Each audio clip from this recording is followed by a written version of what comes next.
जब अभी ये कोविड हमारे देश में नहीं आया था तो ऐसा सुनने में आता था कि सड़कों पे लाशें पड़ी हुई मिलेंगी और बार बार ये लगता था कि नहीं, शायद साउथ एशियन कंट्रीज में कोविड का इतना बड़ा असर नहीं हुआ और ऐसा देखने में नहीं आया। पर इस दर्दनाक सीन को देखकर कि पुलिस भी मूक दर्शक है और भी लोग उसको शरीर को हाथ नहीं लगा रहे, इस दर्दनाक दृश्य को देख के अपने देश के जो मानवीय मूल्य हैं उन पर मुझे बहुत उस देश के जो मानवीय मूल्य हैं, जो हमारे नागरिकता के जो मानवीय मूल्य हैं, उनके प्रति मुझे बहुत दुख कहना चाहिए या मुझे बहुत पीड़ा हो रही है कि कैसे वातावरण में हम पलते। कोई एक दिन का तो असर नहीं है। जो मेरी मानवता है, जो मेरे मानवीय मूल्य हैं, वो तो जीवन से बनते हैं। और हम पहले भी हम देखते हैं कि एक्सीडेंट में लोग सड़कों पे पड़े रहते हैं, लोग उनको बचाते नहीं हैं। तो ये कोविड में वे चीज़ें और बढ़ के उभर के आ रही हैं। एक जागरण की आवश्यकता है। हर चीज़ हम सरकार से उम्मीद करते हैं, हर चीज़ हम पुलिस से उम्मीद करते हैं, हर चीज़ हम महकमों से उम्मीद करते हैं। हम एक नागरिक के नाते क्या हमारी जिम्मेदारी है, उसको हम बिल्कुल छोड़ देते हैं। और ना केवल छोड़ देते हैं, उसको इस तरह के भयावह तरीके से हम मानव मूल्यों को, मानव जीवन को हम ऐसे डील करते हैं, तो शायद जानवरों को भी हम ऐसा डील नहीं कर सकते। और एक वही मुझे ध्यान आ रहा है कि अमेरिका में वो जॉर्ज फ्लॉयड की मृत्यु पर इतना बड़ा विश्व खड़ा हो जाता है कि एक अगर वो ब्लैक भी है पर उसका जीवन मैटर करता है। अब वो शव भी था या वो जीवित था व्यक्ति, ये भी कौन जाने। एक मानव जीवन की कीमत है, एक मानव की कीमत है। ये hashtag human life matters, human life values. तो ये बहुत ही दर्दनाक और बहुत ही पीड़ा देने वाला विषय है। जो खबर मैंने पढ़ी है वो तो ये बताती है कि उन पुलिस अधिकारियों के खिलाफ भी और अधिकारियों के खिलाफ एक्शन ले लिया गया है, परंतु जो हुआ वो बहुत दर्दनाक है।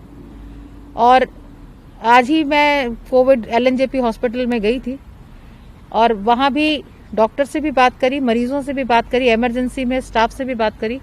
तो डॉक्टर्स का भी एक ऐसा पक्ष सामने आया कि मरीजों को गेट पर ही छोड़ के चले जाते हैं परिवार वाले, एम्बुलेंस वाले, कि कोविड है, पता चल गया तो उसको जाके पटक देंगे।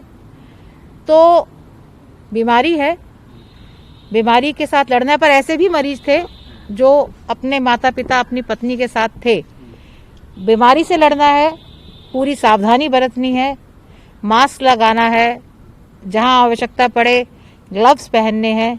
परंतु जो दुख में है, जो परेशानी में है, जो बीमार है, उसकी भी हमें पूरी सहायता करनी है। अगर ईश्वर ने हमें इस लायक बनाया है कि हम कर सकते हैं, तो हमें आगे बढ़कर करनी है। ये बलरामपुर की घटना बहुत ही दुखद है और पहले भी जितनी भी घटनाएं हमने टीवी पर देखी, मीडिया पर देखी, बस एक रोने की सीमा से पहले एक बार व्यक्ति रुक जाता है। परंतु देख के तो मन ऐसे पसीजता है कि ये हम क्या कर रहे हैं, मानव होने का कैसा परिचय दे रहे हैं। क्या मैम आप संज्ञान लेगा राष्ट्रीय मानवाधिकार आयोग, इसका संज्ञान लेते हुए हमारे जो कानून protection of human rights act है, उस कानून के तहत हम संज्ञान लेते हैं और इंक्वायरी से उनसे रिपोर्ट मांगेंगे कि इसमें आप ऐसा क्यों हुआ। और उससे बड़ी बात है, जो हो गया सो हो गया, पर आने वाले समय में ऐसा ना हो, उसकी क्या व्यवस्था जो डिपार्टमेंट है, सरकार करती है। मैं इसमें ये कहना चाहती हूँ कि उसको इस प्रकार से कूड़े की ट्रॉली में डालना, शायद ये भी बात संभव हो।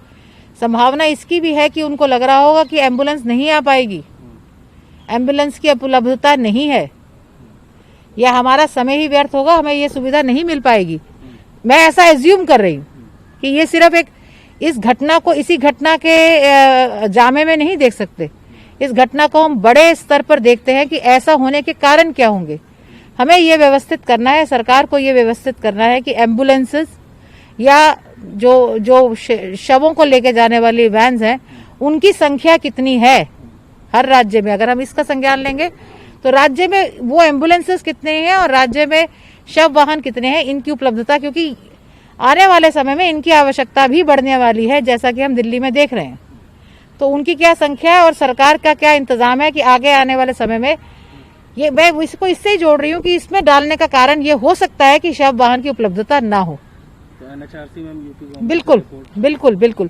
और एक एक केस के लिए नहीं मांगे, मैं कह रही हूँ इसको बड़े स्तर पर लेकर हम इसको आगे चलेंगे कि एम्बुलेंस की कितनी संख्या है, शव वाहन कितनी संख्या में है, और कितने ऑपरेटिव हैं, कितने ड्राइवर हैं, कितनों में पेट्रोल की कीमत, मतलब पेट्रोल कहाँ से भरा जाता है, वो सारी चीज़ों को ध्यान में रखते हुए, और एम्बुलेंस में सुविधाएं कैसी हैं, क्योंकि ये व्यक्ति जीवित भी हो सकता है। मैं इस अज्यूम, मतलब मैं इसको एक आम व्यक्ति होने के नाते, जब तक कोई डॉक्टर ना देखे हम उसको ये नहीं मान सकते कि वो मर गया, तो ये व्यक्ति जीवित भी हो सकता है। तो सुविधा अगर एम्बुलेंस की और मोर्चरी, वो जो एक शव वाहन की होती है, वो सुविधा भी उपलब्ध होती, तो शायद ये नौबत ना आती।